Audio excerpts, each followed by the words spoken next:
the Western United States are cool because the geology is really interesting, the geography is really interesting, and there's these big, beautiful mountains, there's all these gemstones. I think the West is so cool.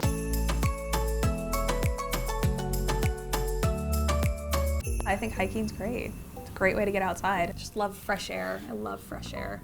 I want to like go straight up a mountain, and I want to be in pain, and then I want to chill out at the mountain with a great picnic. I would love to go somewhere out west.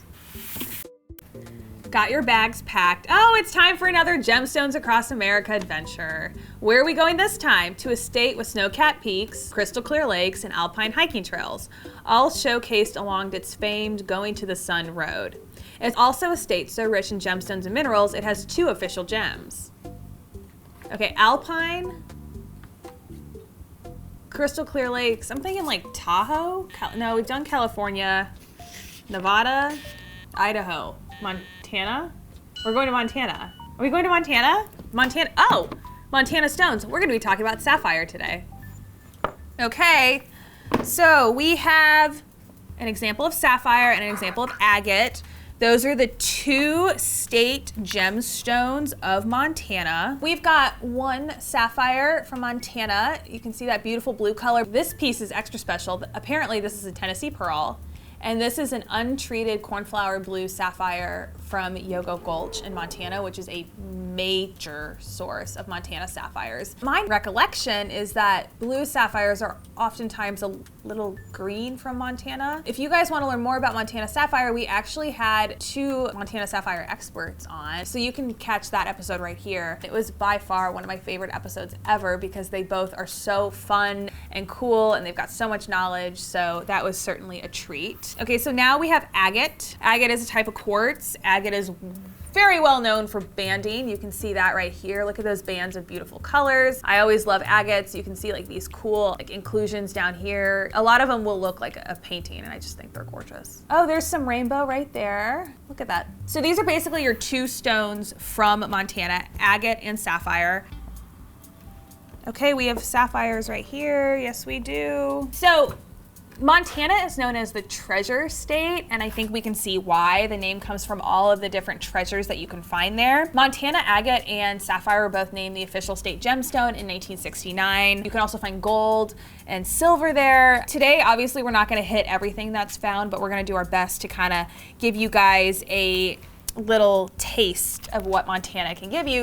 This sapphire is from the Rock Creek mine. And what's really cool about this piece is you can like actually see when I backlight it, you can see the crystal growth. That is so cool. You can see like the banding and the crystal growth. This is from the Gem Mountain Sapphire Mine. And what's really cool about this area is you can actually go and pay and you get a lot like this. You know, so something that is fun to do maybe with your family if you're interested in more mining. The best thing about this area when you're mining there is that they will actually polish them and treat the sapphires for you. So if that is something that you're interested in, you know, keep it in mind. There's a variety of colors and they're even, I mean, that arguably is a purple sapphire or maybe a ruby. Lots of different colors. You know, they kind of look very pastel. There's a few bright ones, but they're gorgeous. So this piece right here is corundum, but what's really neat is it's corundum from Corundum, Montana, and you can see it a little bit right there. For those of you who may just be joining us, corundum is basically the family name for sapphire and ruby. Sapphire and ruby are siblings. The only difference is the color. So ruby is red and sapphire is any other color of corundum other than red. We've got some really pretty sapphire right there.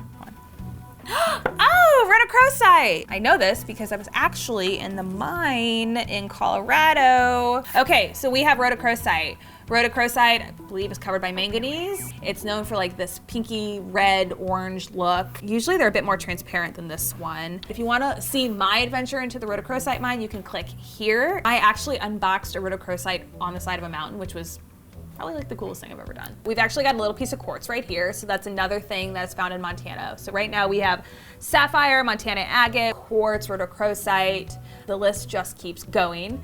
This piece is mined from the Durango mine in Montana. This is kind of, when you think of rhodochrosite, this is usually what I'm gonna think that we're gonna find. This is more of a peachy, like a lighter view. This is from Butte, Montana.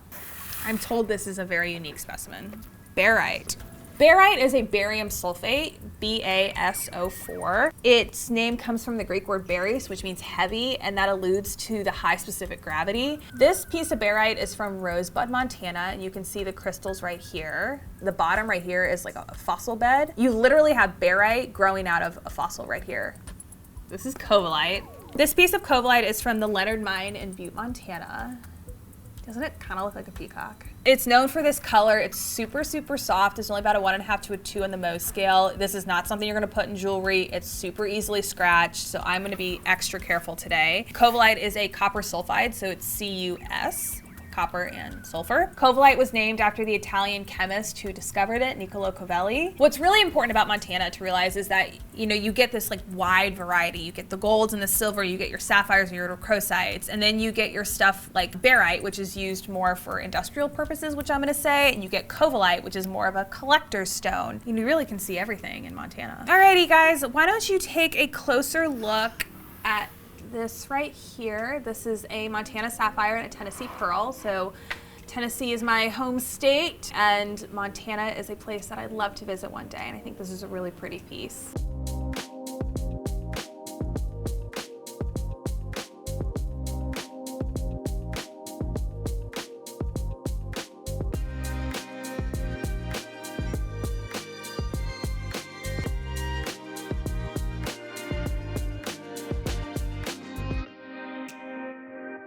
All right, everyone, thanks for watching today. I hope that you enjoyed our episode in our wonderful series, Gemstones Across America. Don't forget to like, subscribe, ring that bell. And hey, if you have a friend in Montana or a friend that likes to go to Montana, share this episode with them. We want as many people to be exposed to this channel and Gemstones Across America as we possibly can. Leave me a blue heart for a blue sapphire in the comments section. And we are gonna have more fun episodes, Gemstones Across America.